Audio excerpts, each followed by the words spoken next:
없구나. 내 맘이 아픈 적에 그 위로 되시며 나 외로울 때 좋은 친구라. 주는 저 산 밑에 백합 빛나는 새벽별 이 땅 위에 빌 것이 없구나. 내 몸의 모든 염려 내 몸의 모든 염려 이 세상 오락한 나와 항상 같이 하여 주시고 시험을 당할 때에 악마의 애교를 즉시 물리치사 날 지키시네. 온 세상 날 버려도 주 예수 안 버려 끝까지 날 돌아보시니. 주는 저 산 밑에 백합 빛나는 새벽별 이 땅 위에 빌 것이 없구나. 다시 한번 찬양합시다. 내 몸의 모든 염려 이 세상 오락한 나와 항상 같이 하여 주시고 시험을 당할 때에 악마의 애교로 즉시 물리치사 날 지키시네. 아멘. 온 세상 날 버려도 주 예수 안 버려 끝까지 날 돌아보시니. 주는 저 산 밑에 백합 빛나는 새벽별 이 땅 위에 빌 것이 없구나. 내 맘을 다하여서 내 맘을 다하여서 주님을 따르며 길이 길이 날 살아가리니.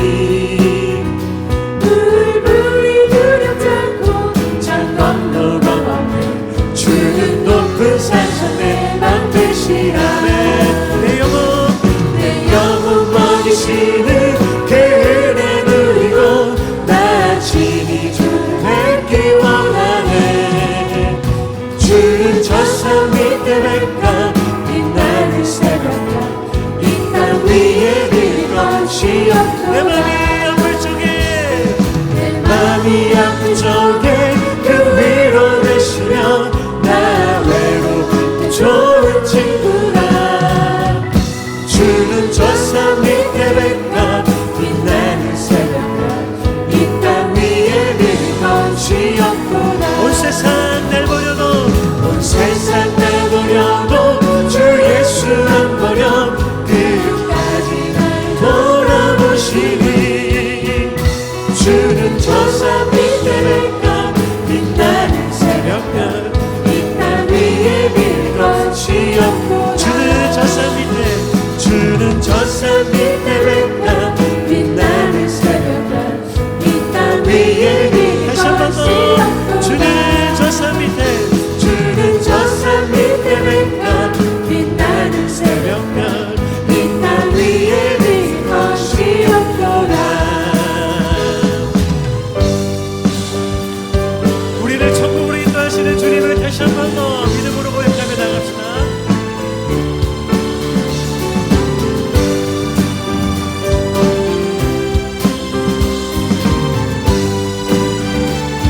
하나님의 나팔 소리 진동할 때 예수 영광 주께 부름하시고 천사들을 세계 만국 모든 곳에 보내어 구원받은 성도를 모으는 한 번 더 하나님의 나팔 소리 진동할 때 예수 영광 주께 부름하시고 천사들을 세계 만국 모든 곳에 보내어 구원받은 성도를 모으니. 나팔 부대 나의 이름 나팔 부대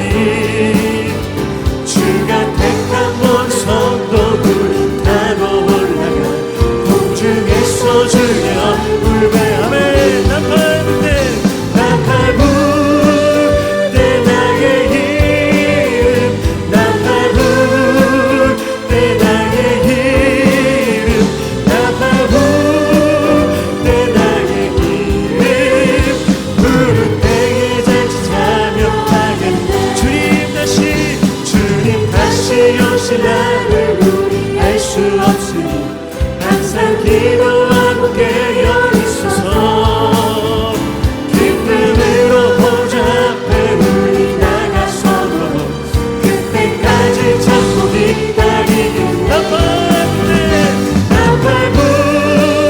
때 나의 이름 나팔불 때 나의 이름 나팔불 때 나의 이름 부를 때에 우리 3절로 다시 한 번 더 주님 다시 오실 날을 우리 알 수 없으니 항상 기도하고 깨어 있어서 기쁨으로 보좌 앞에 우리 나가서도 그때까지 참고 기다려 아멘 아멘 나팔불 때 나의 이름 나팔불 때 나의 이름 나팔불 때 나의 이름 부를 때에 자칫하며 나팔불 때 나의 이름 나팔불 때 나의 이름 나팔불 때 나의 이름 부를 때 우리 마지막으로 한 번 더 나팔불 때 나의 이름 나팔불 때 나의 이름 나팔불 때 나의 이름 부를 때에 자칫하면 나겠네 아멘 주님 찬양합니다 네. 다 자리에 앉으셔서 찬양하겠습니다. 주님 부르시는 그날까지 우리의 삶의 형편과 어려움들을 이겨내고 승리하며 살아가시기를 바랍니다. 우리의 믿음을 지키면서 우리의 믿음대로 살아가기를 소망하면서 함께 이 찬양 부르며 나아갑시다. 믿음과 삶을 살아내는 실력이 너무나 다른 내 모습을 볼 때에 이 모습도 주가 사랑하실까 자신 없는 내 모습 그저 주님 앞에 있네 나 같은 자도 사랑하여 주시고 한 번도 나를 떠나지 않으셨네 아픔 속에 주를 찾게 여긴 날 꾸짖지 않으시고 내 손 잡아주시네 오직 주님만의 두려움 없네 고난을 통해 날 만드시는 믿네 주님만이 내 모든 것 되시네 주의 강한 손 날 붙드시네 오직 주님만의 소망이네 내 삶을 통해 영광 받으신 주님만이 내 모든 것 되시네 주의 선하신 나 노래하네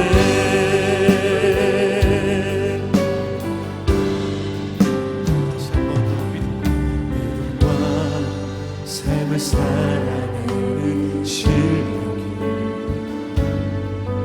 너무나 다른 내 모습을 볼 때에 이 모습도 주가 사랑하실까 자신 없는 내 모습 그저 주님 앞에 있네 나 같은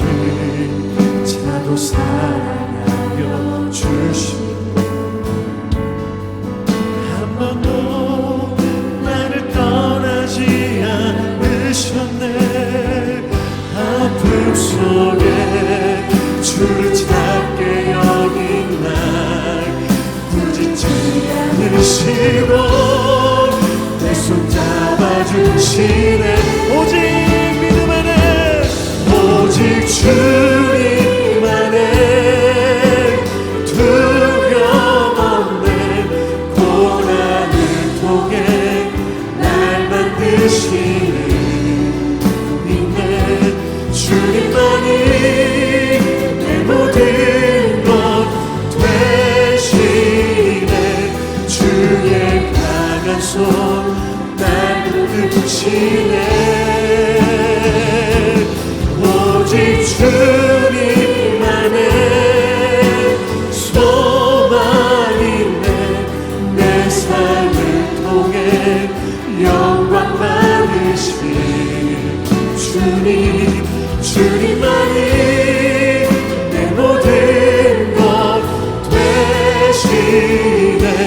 주의 선하신 다시 한 번 더 믿음으로 고백합시다. 오직 주님 안에 오직 주님 안에 두려움 없네. 고난을 통해 날 만드시네. 믿네. 주님만이 내 모든 것 되시네. 주의 강한 손 날 붙드시네. 오직 주님만의 소망 있네. 내 삶을 통해 영광 받으신 주님. 주님만이 내 모든 것 되시네. 주의 선하신 나 노래하네. 주의 선하신 주의 선하신 나 노래. 주의 선하신 주의 선하신 나 노래하네.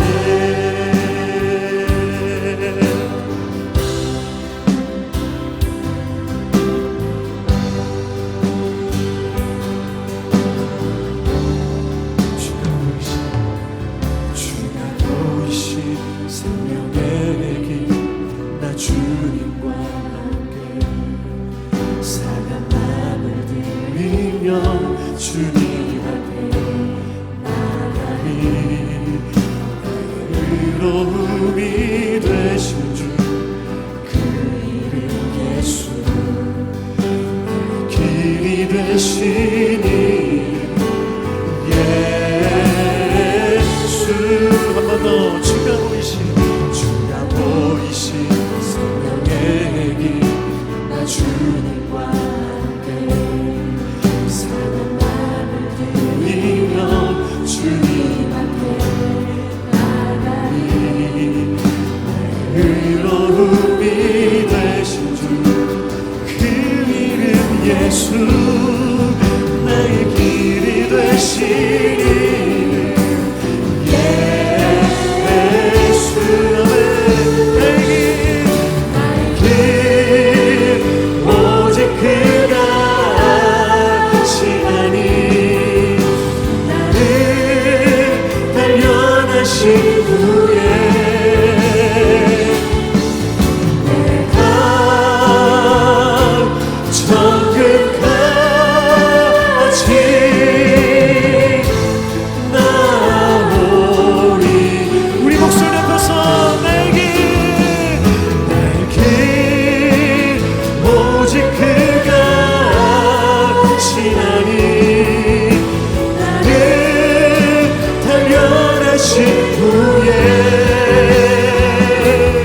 지사님이 기도를 하셨는데 이 계절이 말없이 우리에게 교훈한다.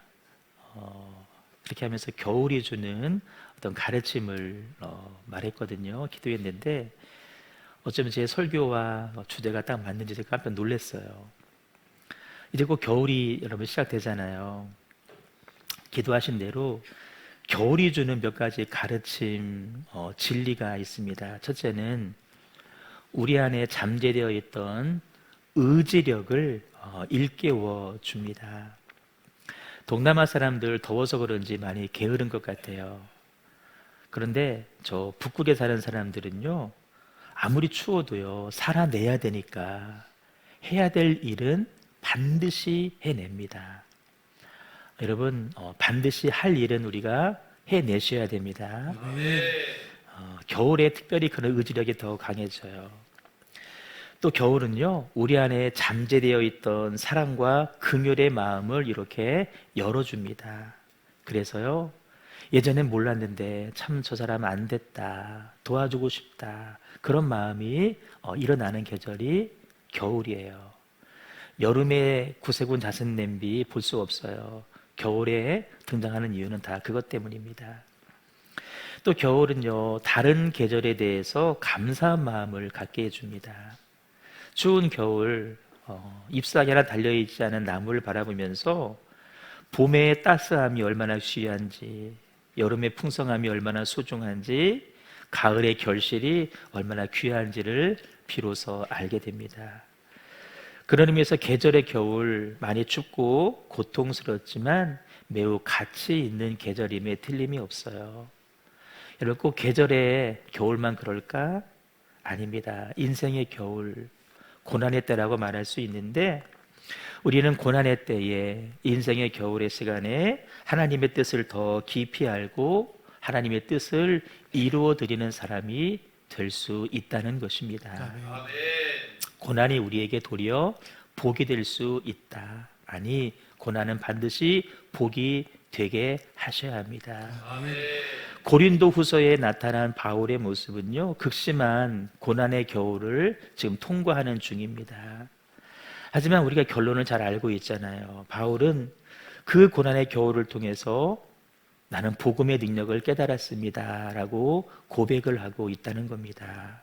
구체적으로는요, 그리스도의 생명이 내 안에 역사하고 있음을 바울이 깨달았다라고 고백해요. 배부르고 등 따술 때 그리스도의 생명이 내 안에 역사하고 있다라고 깨달은 것이 아니라 고난의 때에 하나님의 생명이 내 안에 살아 역사하군가 깨달았다는 거예요. 더 나아가서 내가 받은 소명, 나의 직분은 하나님의 부르심임을 확신하게 됩니다. 역시 고난의 때에 깨닫는 축복입니다. 그래서 그 직분을 더 충성스럽게 감당할 수 있었다라고 바울이 고백을 합니다. 유명한 고백 있잖아요. 사방으로 환난을 당해도 절망하지 않고, 답답한 일을 당해도 낙심하지 않고, 핍박을 당해도 버림받지 않고, 넘어뜨림을 당해도 망하지 않았습니다 라고 바울이 고백을 해요. 여러분, 이 고백이 가능했던 이유가 뭘까요? 우리의 육신은 질그릇처럼 연약하지만 우리 속에 누가 계시기 때문에? 보배로우신 예수님이 계시기 때문에. 여러분, 고통스러운 시간을 보내고 계신가요? 힘드시겠지만, 그러나 질그릇 같은 우리 인생 속에도 예수 그리스도가 계심을 꼭 믿으시고 예수의 생명으로 담대하게 오늘을 살아가시는 저 여러분 꼭 되시기를 주님의 이름으로 축복합니다. 고린도 후서는 여러 가지 주제들이 반복되어지는데요, 바울을 비난하는 사람들이 계속 말하기를 바울은 사도가 아니다, 거짓 사람이다. 그래서 바울이 자기의 사도됨에 대해서 변호를 합니다. 그럴 때 하나님 주신 직분이 얼마나 영광스러운지에 대해서 바울이 계속해서 이야기를 해요.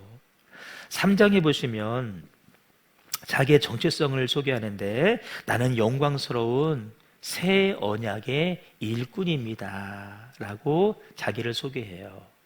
영광스러운 복음을 전하는 새 언약의 일꾼이다.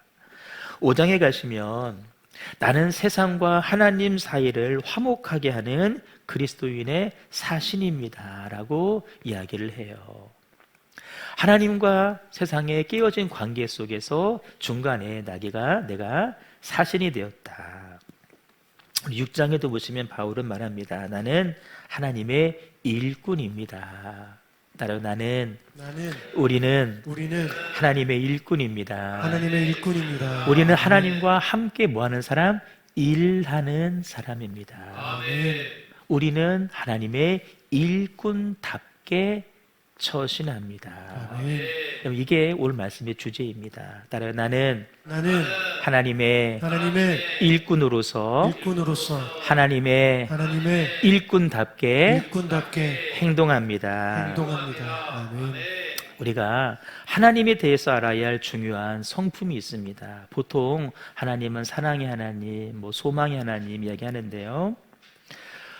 거듭나서 예수의 생명으로 사는 그리스도인들을 당신의 일꾼으로 부르시는 하나님이십니다. 따라 일꾼으로 부르시는 하나님, 우리를 구원하신 것으로 끝내는 것이 아니라 우리를 일꾼으로 부르신다는 거예요. 어제 토요일 역시 주일을 준비하기 위해서 많은 분들이 교회에서 하루 종일 애를 썼습니다. 또 다가오는 이제 성탄절 또 앞두고 트리도 장식하고 여러 가지 우리가 일들을 감당할 텐데, 여러분 생각해 보십시오. 죄로 인해 죽어 마땅한 우리를 구원해 주신 것도 감사한데, 그런 우리를 하나님 나라를 위한, 주의 교회를 위한 일꾼으로 사용해 주신다. 이것이 얼마나 감사하고 얼마나 영광스러운 일입니까? 혹시 여러분 일꾼, 나 지금 밖에서도 일하고 있고 집에서도 일하는데 교회에서도 일해, 일꾼 싫어, 그런 개념이 아닙니다. 우리를 구원해 주신 것도 감사한데 하나님 나라 영광을 위해서, 주의 나라 확장을 위해서 자격 없는 나를 도구로 사용하신다. 이게 얼마나 귀한 일입니까? 혹시 여러분 어제 그런 마음으로 일하셨습니까? 아니면 그런 분 안 계시겠지만 이 교회에 일할 사람이 나밖에 없나, 그런 마음으로 하셨습니까? 앞으로 또 많은 사역들이 기다릴 터인데 여러분 어떤 마음으로 일하시겠습니까? 주님, 구원의 은혜에 감사해서 내가 내 몸을, 내 시간을 드리길 원하오니 나를 사용해 주시옵소서. 나를 써 주시옵소서. 여러분 이런 모습이 하나님의 참된 일꾼의 자세인 줄로 믿습니다. 하나님의 일꾼이라고 말할 때 우리가 여러분 특별히 조심해야 될 부분이 있어요. 내가 하나님을 위해서 뭔가를 해준다라는 생각입니다. 내가 교회를 위해서 뭔가를 해준다라는 생각, 조심하셔야 됩니다. 내가 목사님을 위해서 뭔가를 해준다라고 하는 생각, 매우 위험한 생각입니다. 도리어 하나님의 역사를 방해하는 모습입니다. 여러분, 물론 우리가 주의 일을 위해서, 주의 교회를 위해서, 하나님을 위해서 우리가 뭔가를 하죠. 그런데 내가 해준다라고 하는 생각은 매우 위험한 생각입니다. 그런 생각은 자칫이죠, 내가 안 도와주면 어디에 되나 봐라 라는 생각으로 바뀔 수가 있어요. 힘을 모아서 주의를 읽고 가야 되는데 나 없이 어디 한번 되나 보자 라는 생각으로 바뀔 수가 있다는 거예요. 왜? 내가 누군가를 위해서 뭔가를 해주면 우리는 당연히 뭔가를 기대합니다. 보상을 기대하죠. 끝없이 나오는 뉴스가 뭡니까? 어떤 부정비리가 나오는데 다 뭔가를 기대하고 뇌물도 주고 자료도 마련해 주었는데 그 보상에 따르지 않으면 속상하니까 다 소위 말해서 양심 선언을 하잖아요. 다 드러나는 거예요. 내가 널 위해 뭔가를 해 줬는데 왜 나한테 이렇게 해? 마찬가지입니다. 하나님을 위해서 내가 뭔가를 했는데 왜 나를 알아주지 않지? 왜 보상이 없지? 그럼 여러분 섭섭함이 찾아오게 되고요, 자기가 한 일에 대해서도 후회가 되고요, 결국에는 공동체의 거침돌이 되고 만다는 것입니다. 제가 언젠가 말씀드렸잖아요. 너무 무섭고 충격적인 이야기였어요. 정말 평생을 교회에서 충성스럽게 목회했던 어느 목사님인데 아마 은퇴할 무렵에 그 교회와 어떤 갈등이 좀 있었나 봐요. 이런 얘기를 하는 거예요. 내가 그동안 목회 열심히 한 거 후회된다고. 내가 성도들 섬긴 거, 설교 준비한 것도 후회가 된다라고. 물론 그런 상황으로 만들어 간 교회도 문제가 있겠지만 여러분, 그런 말이 나오면 안 되지 않겠습니까? 일꾼으로 부름받은 우리가 하나님을 위해서, 교회를 위해 일한다고 하지만 사실 우리가 하면 뭘 할 수 있겠습니까? 다만 우리는 하나님과 함께 일하는 일꾼입니다. 아멘. 내가 뭔가를 하는 게 아니에요. 하나님이 부르셔서 하나님과 함께 하는 일꾼이에요. 하나님이 함께 하게 하셔서 함께 하는 일꾼입니다. 이것이 여러분 일꾼이 가져야 될 정체성입니다. 여러분, 이 정체성이 분명해야 어떤 상황 가운데서도 시험 들지 않고 써주신 은혜에만 감사할 수 있고, 그럴 때 하나님의 영광을 드러내는 참 하나님의 일꾼이 될 줄로 믿습니다. 진정한 하나님의 일꾼이 되면 여러분, 세상의 관점에서는 설명할 수 없는 일들도 겪게 됩니다. 어떤 신비한 영적인 체험을 할 수도 있죠. 근데 그것만 있으면 좋겠는데 그렇지 않은 일들이 사실 더 많이 벌어집니다. 이게 뭐지? 이건 뭐지? 라고 하는 의문. 고난도 겪게 됩니다. 하나님이 일꾼 되면 가난도 겪게 될 수 있습니다.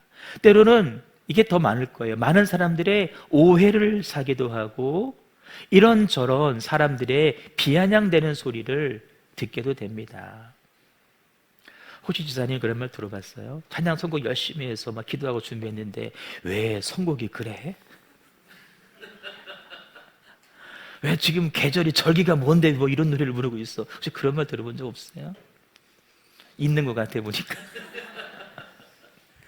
아, 왜 찬송가를 해야지 맨날 복음성가만 해? 이런 소리. 시험 들지 마세요. 실제 하나님의 일꾼으로 부름받은 사람들 가운데에 하나님의 일꾼됨을 포기하는 사람들이 있는데요, 다 이유가 이것 때문입니다. 이런저런 소리에, 이런저런 비난과 평가의 소리에 그 마음이 무너지기 때문입니다. 여러분, 우리가 어떻게 하면 끝끝내 하나님과 동역하는 일꾼으로 평생 남을 수 있을까요? 제가 광고할 때 말씀드리려고 했는데, 우리 지금도 온라인으로 영상 예배도 드리겠지만, 우리 이용남 권사님 계십니다. 70대 중반쯤이셨던 것 같아요. 그때 우리 교회 처음 나오셨어요. 지금 교회 오고 싶은 마음은 굴뚝이지만 몸이 따르지 않아서 계단을 내려올 수 없어서 나오지 못하시는데요, 어제 몸이 아프다는 연락이 와서 집사람하고 갔어요. 이렇게 봤더니 여기에 뭐가 올라온 거예요. 집사님 먼저 가봤는데 집사람이 병원에 모시고 갔는데 대상포진이랍니다. 많이 아픈 거잖아요. 근데 견디시는 거죠. 근데 그분이요, 70대 중반쯤에 우리 교회 오셔서 우리 하는 청소 사역의 한 부분을 맡아서 하셨어요. 어느 구역인 줄 아세요? 제 목양실, 그리고 거기에 딸려있는 조그만 화장실을 우리 우건사님과 함께 두 분이 나누어서 하셨어요. 70 넘으신 분들이. 이제는 하고 싶어도 할 수가 없지요. 지금도 마음은 끝끝내 하나님과 동역하는 일꾼으로 남아 계십니다. 교회에 관심 가지시고 필요하면 힘을 합해주시고. 여러분, 우리가 어떻게 하면 끝끝내 하나님과 동역하는 일꾼으로 평생 남을 수 있을까? 이겁니다. 이해할 수 없는 일에 담겨있는 하나님의 뜻이 무엇인지를 계속해서 묻고 찾으셔야만이 그 일을 할 수가 있습니다. 뜻을 모르면 할 수가 없어요. 뜻을 알아야 할 수 있습니다. 왜 나에게 이 일을 맡기셨는지, 왜 나에게 하라고 하시는지 그 뜻을 알아야 돼요. 여러분, 예수 만나기 이전에 바울은 모두에게 다 부러움을 사는 조건으로 가득한 사람이었습니다. 세상 사람들이요, 그 바울이 가진 그 조건 중에 나 하나만 있으면 좋겠다, 그럴 정도였어요. 그런데 하나님의 일꾼 되고 난 후 바울은 그걸 다 배설물로 알고, 배설물이 뭔지 알죠? 다 버리는 거예요. 가는 곳마다 욕을 먹어요. 매를 맞아요. 죽을 고비도 여러 번 넘깁니다. 하지만 끝끝내 바울은 자기의 사역을 포기하지 않습니다. 왜 그랬을까요? 한 가지, 하나님의 뜻을 물었고 하나님의 뜻을 발견했기 때문에 그렇습니다. 하나님의 뜻을 여러분 다 아십니까? 우리가 하나님의 뜻 말하는데 하나님의 뜻을 다 알고 계십니까? 많은 사람들이 자기의 뜻을 하나님의 뜻과 동일시 여긴데 여러분, 절대 그렇지 않습니다. 가을이죠. 단풍 구경 가기 좋은 날씨는 어떤 날씨죠? 1번 비가 오는 날씨, 2번 비가 오지 않는 날씨. 비가 오지 않는 날씨죠. 가을에 이 마라톤 달리기 어느 날씨가 좋아요? 비가 오는 날씨, 비가 오지 않는 날씨. 비가 오지 않는 날씨예요. 우리 생각에는 비가 오지 않는 날씨가 정말 좋은 날이에요. 그 날이 계속 이어지면 좋겠어요. 근데 여러분, 하나님이 지으신 자연 생태계는 어떨까요? 그런 날씨가 결코 좋은 날씨가 아닙니다. 하나님 지으신 생태계를 위해서는 때로는 비가 오는 날이 필요하고요, 태풍도 필요하고 홍수도 필요한 것입니다. 내가 좋아하는 상황과 하나님 보시기에 내 영혼을 위해서 좋은 상황은 다르다는 것입니다. 우리는 어떤 상황이 우리에게 가장 좋은지 모릅니다. 그래서 우리가 할 일은 뭘까요? 하나님 주신 상황이 어떠하든지 간에 그 상황 속에서 하나님의 뜻이 이루어지는 것을 목표로 하고 살으셔야 됩니다. 잘 될 때, 좋을 때도 하나님의 뜻이 있음을 알고 그 뜻을 이루어가는 삶을 살아야 되고, 형편이 곤란할 때, 아플 때, 힘겨울 때도 여기에도 하나님의 뜻이 있겠구나라고 믿고 그 뜻을 찾으며 살아가는 것입니다. 그러면 하나님 뜻을 알아야겠죠. 어떻게 알 수 있을까요? 그리스도 안에 있을 때, 그리스도 안에서 거듭나야만이 하나님의 뜻을 알 수가 있습니다. 그리스도 안에 있으면 성령님이 우리 안에 내주하십니다. 성령님은 하나님의 영이십니다. 하나님의 영이기 때문에 하나님의 뜻을 가장 잘 알고 계시고 예수님의 생애를 가장 잘 알고 계십니다. 그래서 우리 안에서 하나님의 뜻을 말씀해 주시고 예수님의 생애를 말씀해 줍니다. 그래서 우리로 하여금 하나님의 뜻대로 살아갈 수 있도록 우리 삶을 인도해 가신다라는 것입니다. 예수님이 이 땅에서 고난을 받으신 것은 예수님이 뭔가를 잘못해서 받으신 것이 아닙니다. 딱 한 가지 이유, 예수님은 하나님의 뜻을 아셨기 때문에 하나님의 뜻을 따라서 고난을 받으신 것입니다. 하나님의 뜻이 뭐예요? 고난을 통한 인류 구원입니다. 네가 십자가에서 피 흘려 죽어서 저들의 죄를 사하고 구원하겠다는 것이 하나님의 뜻이었는데 그것을 정확하게 알았기 때문에 그 고통이 얼마나 무서운지를 알지만 겟세마네에서 기도하시면서 그 뜻을 다시 한번 확인하고 점검하시면서 마침내 그 뜻을 이루어 가셨다라는 것입니다. 그 예수님이 이제는 우리 안에서 당신이 그렇게 하셨을 때와 똑같은 입장에서 우리에게 말씀하시고 요구하십니다. 너희들도 고난을 통해서 하나님의 뜻을 깨닫고 하나님의 뜻을 이루는 자가 되거라. 정말 받아들이기 힘든 내용일 수 있는데 여러분, 하나님의 뜻을 깨달은 순간 그 고난이 다 사라지면 얼마나 좋을까요? 그렇죠? 뜻을 깨달았으니까 이제는 고난 끝 그러면 좋겠는데 아니에요. 하나님의 뜻을 깨달은 그 순간 우리는 더욱더 깊은 고난으로 인도함을 받게 된다는 것입니다.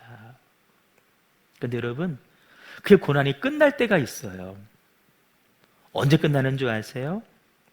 저와 여러분이 개인적인 야망, 욕심, 죄, 소욕 완전히 포기하고 예수님에게 내 삶을 온전히 내어드릴 때, 그분이 온전히 내 안에 거하시며 나를 장악해 가시도록 내 삶을 그분에게 내어드릴 때 고난이 비로소 끝이 나는 것입니다. 우리 안에 예수님께 속하지 않은 모든 것들이 다 죽을 때까지 우리는 고난을 받게 될 것입니다. 이제는 내가 사는 것이 아니요 오직 내 안에 그리스도께서 사시는 삶이 될 때까지 우리는 고난을 받게 될 것입니다. 네, 여러분, 사실은 그 단계에 가면 이 고난의 조건들이 사라지는 것이 아닙니다. 다만 그 고난을 대하는 우리의 자세와 우리의 태도가 새로워졌기 때문에 고난은 여전히 존재하지만 고난이 고난으로 느껴지지 않게 되는 거예요. 고난을 대하는 나의 태도가 변했기 때문에 고난은 여전히 존재하지만 고난이 고난으로 느껴지지 않게 되는 것입니다. 그 순간 되면 우리는 고난 속에서만 증거할 수 있는 은혜의 증거자가 되는 것이고, 고난을 통해서 하나님의 뜻을 이루는 통로가 될 수 있는 것이고, 고난을 통해 영광스럽게 나타나는 복음의 능력을 체험하게 될 줄로 믿습니다. 이 영적인 경지에 오른 사람이 바울이거든요. 우리랑 레벨이 달라요. 그 높은 영적인 경지에 올라서 바울이 이렇게 고백을 합니다. 읽어봐요. 시작. 하나님께서 여러분에게 그리스도를 위한 특권, 즉 그리스도를 믿는 뿐만 아니라 또한 그리스도를 위하여 고난을 받는 특권도 주셨습니다. 아멘. 이 특권은 예수님을 위한 특권이래요. 그런데 그 특권은 뭐라는 거예요? 고난을 받는 특권이라는 거예요. 아무도 아멘 안 하시네. 따라요. 고난이 특권입니다. 특권이에요. 특별히 아무나 받는 게 아니에요. 특별한 사람만 받는 권리가 특권이잖아요. 주를 위한 고난이래요. 그것은 우리에게만 주시는 특권이라는 거예요. 또 읽어봐요. 시작. 그만큼 여러분은 그리스도의 고난에 동참하는 것이니 기뻐하십시오. 그러면 그의 영광이 나타날 때에 여러분은 또한 기뻐 뛰며 즐거워하게 될 것입니다. 아멘. 삶의 많은 고난, 여러분 그것 때문에 기뻐하라는 거예요. 그의 영광이 나타날 때, 주님 다시 오실 때에 우리는 또한 기뻐 뛰면서 즐거워하게 될 것입니다. 삶 가운데 많은 고난의 제목들이 있잖아요. 도리어 기뻐해야 될 제목이라는 거예요. 상급의 이유라는 것입니다. 바울이 자신이 받은 고난의 목록 9가지 리스트를 열거합니다. 그리고 이어서 이런 고난을 내가 어떻게 대처했는지를 또 9가지 영적인 태도를 열거하는데요. 요약하면 고난이 축복으로 바뀌게 된 비결이 뭔지를 말해줘요. 4절과 5절에 보시면 받은 9개의 고난 리스트입니다. 여기 보시면 환난과 궁핍과 곤경과 매맞음과 옥의 갇힘과 난동과 수고와 잠을 자지 못함과 굶주림이라고 말했습니다. 그냥 고난 말할 수 있지만 조금 분석해 보면요, 환난, 궁핍, 곤경은 사역자로서 겪는 일반적인 고통입니다. 매맞는 거, 옥에 갇히는 거, 난동은요 다른 사람들에 의해서 의도적으로 가해진 상황입니다. 수고함, 자지 못함, 굶주림은 어쩌면 스스로 자처한 상황입니다. 주의 일에 기진맥진할 정도로 수고하는 거예요. 그리고 잠을 자지 못함, 물론 바빠서 힘들어서 못 잘 수도 있겠지만 기도하면서 처리하는 것이죠. 굶주림은 뭘까요? 먹을 게 정말 없을 수도 있겠지만 일부러 금식을 하는 거예요. 사역을 위해서. 어쨌든 이 9가지 목록은 다 너무나 힘든 일이에요. 여러분, 이 9가지 중에 한 가지만 내가 지금 겪고 있다. 우리는 가장 쉬운 거, 잠 하나 자지 못해도 우리는요 힘겨워합니다. 굶주림, 우리는요 한 끼만 굶어도요 눈이 막 돌아가잖아요. 그렇잖아요. 근데 바울은 이 9가지 목록을 늘 겪었단 말이에요. 9가지를. 이 고난을 바울이 어떻게 대처했을까? 우리 말씀 읽습니다. 시작. 또 우리는 순결과 지식과 인내와 친절과 성령의 감화와 거짓 없는 사랑과 진리의 말씀과 하나님의 능력으로 일을 합니다. 우리는 오른손과 왼손 의의 무기를 들고 9가지 영적인 태도가 나오는데요. 순결과 지식과 오래 참음과 친절은 내적인 태도입니다. 여러분, 고난 앞에 내적인 태도 분명히 하셔야 됩니다. 이게 무너지면 여러분 다 무너집니다. 우리 순결해야 됩니다. 하나님 아는 지식으로 채워줘야 됩니다. 믿음이 말하는 거예요. 인내하셔야 됩니다. 다른 사람에게 친절하셔야 됩니다. 우리 고난에 있으면 다른 사람이 막 하잖아요. 함부로 하잖아요. 막 욕하잖아요. 친절해야 된다.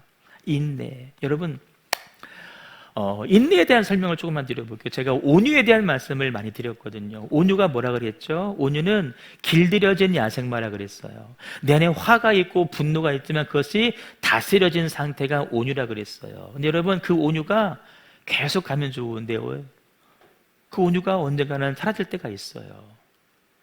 내 안에 있는 그 온유가 지속되는 상태를 가리켜서 인내라고 이야기를 합니다. 그러니까 꼭 참아야지, 그게 인내가 아니에요. 온유가 지속되는 상태가 인내예요. 내적인 상태예요. 또 이후에 보시면 성령의 감화, 거짓 없는 사랑, 진리의 말씀, 하나님의 능력으로 일을 한다. 이것은 외적으로 주어지는 것입니다. 여러분, 이 9가지 리스트 가운데에서 그것이 내적인 것이든 외적인 것이든 다 뭘로 이어지는 거예요? 성령으로 이어진다라는 거예요. 우리 안에서는 여러분 이런 요소들이 나오지가 않아요. 단 한 가지도 내가 만들어낼 수가 없어요. 오직 위로부터, 성령께로부터 주어지는 아름다운 열매라는 거예요. 정리하면 고난에 대처하는 하나님의 일꾼의 올바른 자세는 뭐냐? 성령 안에서 성령의 능력으로 인내하는 것입니다. 따라서 성령 안에서 성령의 능력으로 인내하라. 아멘. 고통스럽잖아요. 대화 집사님, 우리에게는 힘이 없어요. 간호하는 간사님도 마찬가지. 우리에게는 힘이 없어. 성령 안에서 성령의 능력으로 인내하는 수밖에 없는 거예요. 그 힘은 우리에게서 안 나와요. 누가 줄 수도 없어요. 오직 성령만이 주시는 힘이에요. 성령 안에서 인내하는 거예요. 성령의 능력 가운데 나의 죄성을 억제하고 성령의 은사와 열매를 힘입어서 견고하게 인내하는 것이 우리에게 필요한 자세라는 것입니다. 고난 앞에 여러분, 수동적으로 대처하는 정도를 뛰어넘어서서 적극적으로, 보다 자발적으로 고난받는 자리로 더 깊이 나아가라는 거예요. 더 깊이 나아가면 고난이 아닌 것처럼 느껴진다는 거예요. 언제 끝나나? 어떻게 피하나? 그 묵상하지 말고 더 깊이 고난의 자리로 나아가는 것입니다. 고난 가운데 계시나요? 우리 할 일은 하나입니다. 성령 충만을 사모하고 그 일로 위해서 기도하는 일이고 성령이 임하는 장소에 머무시는 일입니다.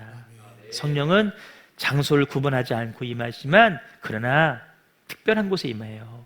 하나님의 교회에서 예배하는 자리 가운데, 기도하는 자리 가운데 하나님의 영이 임하는 줄로 믿습니다. 여러분, 월화수목금 토요일까지도 직장생활 하시잖아요. 오늘 주일이거든요. 예배라 오신 것처럼 단일 기도하고 있는데 여러분, 주일 밤이라도 한번 교회에 오셔서, 우리 개인적으로 유튜브로 하는 거 있지만 같이 모여 기도하는 거 참 중요합니다. 오늘 밤에는 다 나오셔서 같이 기도할 수 있기를 바랍니다. 주중에는요, 우리 윤승무 집사님 한 분밖에 없어. 남자들이. 저분이 누구냐면 등록한 지 2주 되신 분이요. 더 되신 분들 나오셔야지.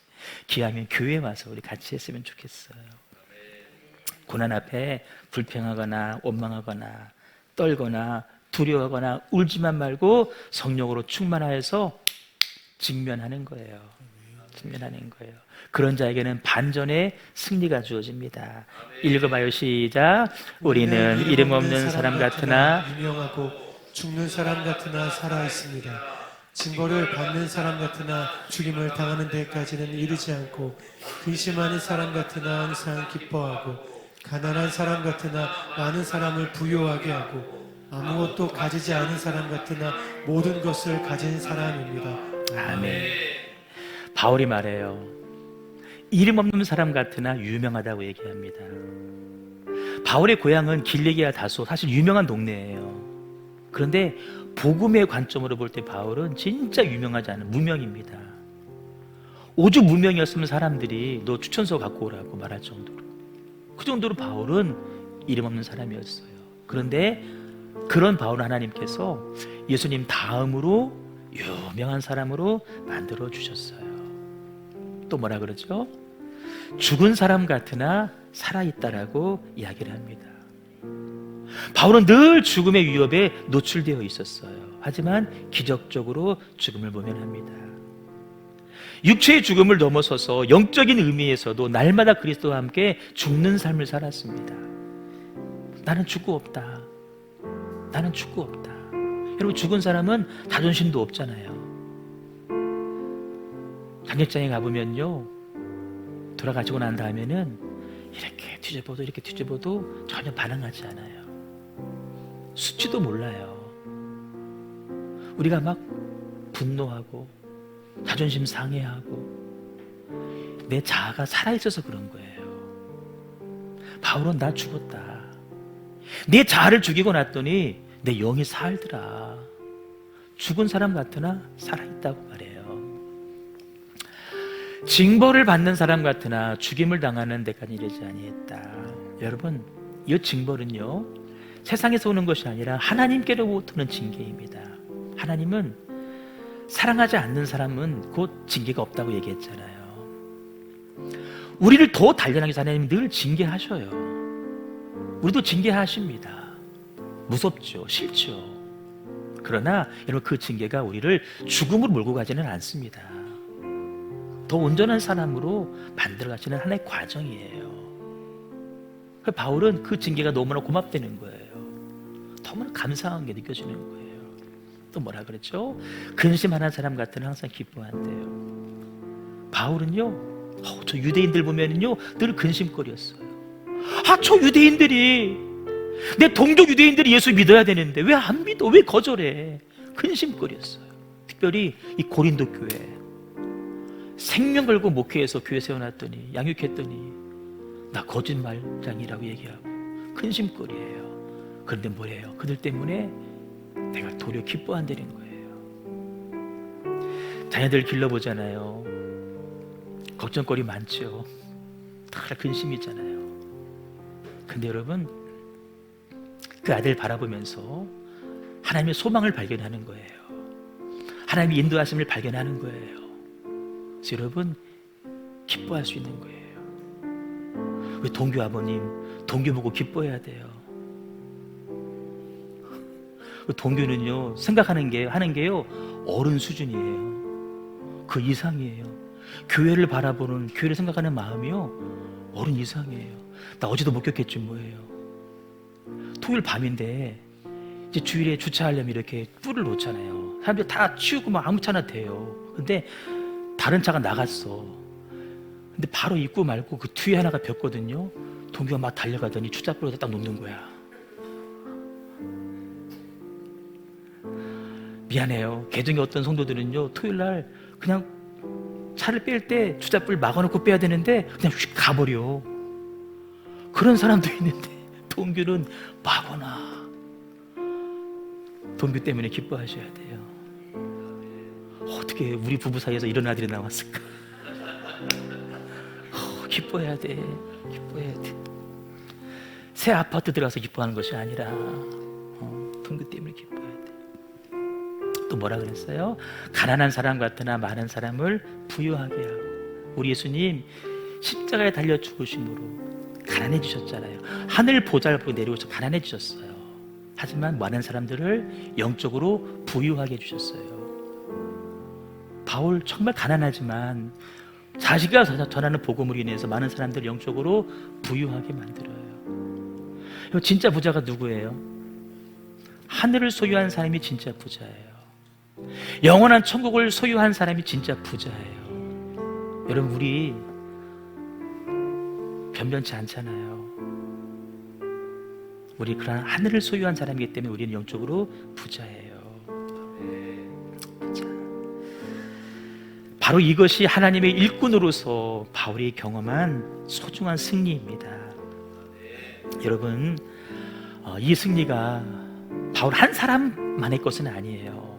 우리 모두도 이 승자가 될 수가 있고요, 되셔야 돼요. 하나님이 일꾼으로 부름받은 사람이에요. 고난의 과정을 겪는다 하더라도 잘 통과하셔서 꼭 이 승리를, 이 기쁨을 맛볼 수 있기를 주님의 이름으로 축복합니다. 우리 찬양 드립니다.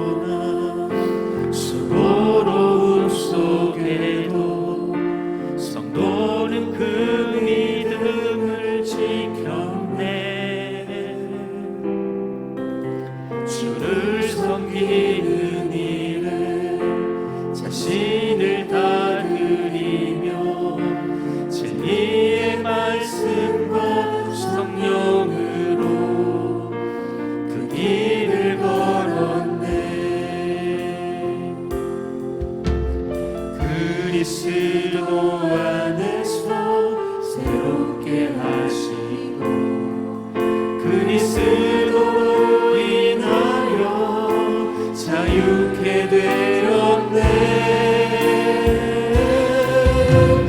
우리는 무명하나 유명한 자유 죽음의 위기 속에도 참 생명 가졌고 근심하나 기뻐하며 가난하나 다른 일을 부욕해 하는 자로다. 한란 고난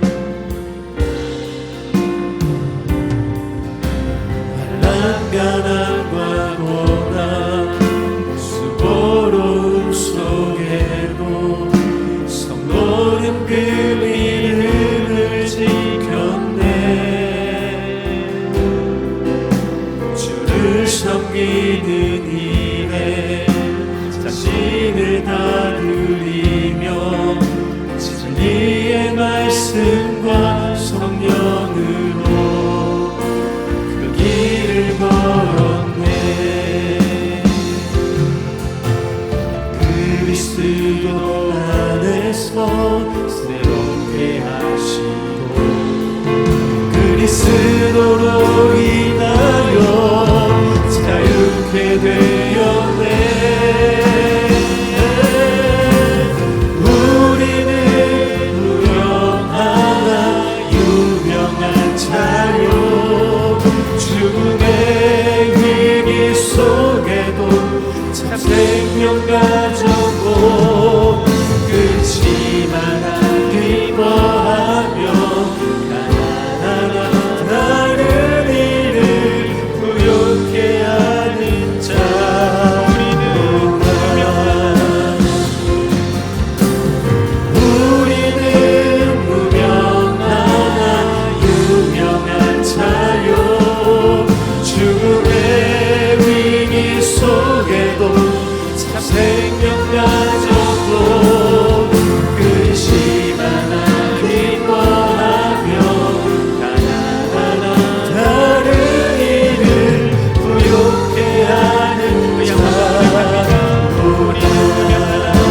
가난하나 다른 일을 부욕해 하는 자로다. 우리는 무명하나 유명한 자유 죽음의 위기 속에도 참 생명 가졌고 근심하나 기뻐하며 가난하나 다른 일을 부욕해 하는 자로다.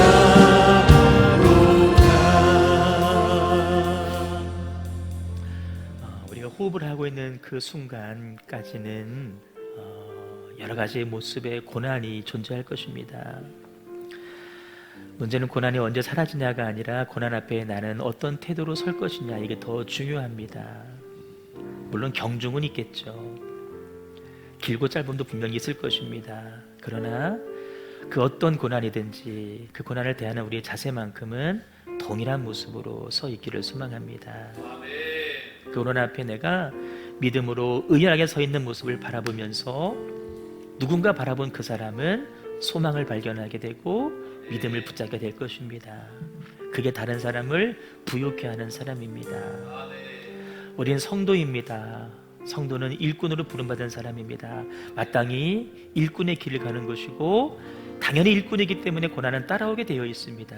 그것을 기쁨으로 여기며 소망 가운데 잘 감당하며 하늘의 상급을 오늘도 쌓아가시는 저 여러분 되기를 소망합니다. 우리 말씀 붙잡고 합심하여 통성으로 같이 기도합니다. 주여, 주여,